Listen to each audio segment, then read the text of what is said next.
Recette du pain du Shabbat. Il vous faut 500 g de farine que vous aurez préalablement tamisée, que vous aurez pesé avec un pèse-aliments, 2 œufs, un jaune avec 2 blancs et le jaune à part pour la dorure, un sachet de levure boulangère, un demi-verre d'huile, cette dose-là à peu près, et la même dose de sucre. Une cuillère à café de sel, du nigel. Du nigel, c'est des petites graines qui donnent un goût anisé. Si vous connaissez le pain italien, vous avez certainement dû voir des petits grains noirs, c'est ça. Une petite cuillère à café est suffisante pour donner un bon goût. Dans un premier temps, vous allez mettre la levure boulangère. Vous allez travailler au fouet. Au fur et à mesure, vous allez rajouter le sucre. Vous remuerez une deuxième fois. Ensuite, l'huile, la même préparation. Toujours remuer. Ensuite, vous rajouterez les œufs et le sel. Vous allez tout travailler en même temps.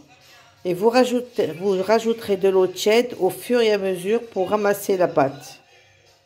Tous les ingrédients ont été travaillés au fouet. Donc la pâte est sablée. Vous voyez les petits grains noirs sont dispersés. Et j'ai préparé 2 verres d'eau chaude. Et je vais les incorporer au fur et à mesure, mais cette fois-ci avec la main. La pâte est prête. J'ai fariné en dessous et dessus. Et là, je vais recouvrir d'un linge pendant 2 heures. La pâte est prête. Je la dégaze un peu. Là, je sens les clics. Donc, c'est que la pâte est prête. Donc, je la forme. Ensuite, je vais la découper pour faire mes pains du Shabbat. J'étale maintenant la pâte au rouleau. Donc, ça, c'est la première. Ah, ça colle un peu.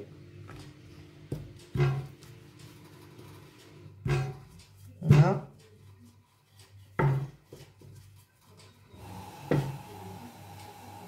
On retourne encore. Voilà. Maintenant, je prends le couteau. Je découpe les bandes.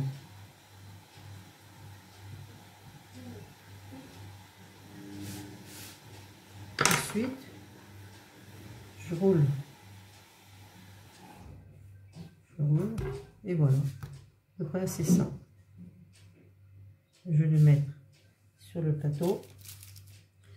Et vous verrez le plateau tout à l'heure. Et voici mes pains façonnés. Je vais les couvrir d'un linge. Et je vais laisser reposer encore pendant une demi-heure. Alors les pains sont prêts. Badigeonnés à l'œuf. Et avant, lorsque vous voulez savoir si la pâte est bien montée, lorsque vous formez vos pains, à la fin, vous prenez une boule que vous travaillez et que vous mettez dans un verre d'eau froide. Donc là, vous voyez que la boule est montée, donc c'est que la pâte était bien travaillée. Voilà, maintenant ça passe. Et voilà les pains sortis du four. Eh ben, bon appétit!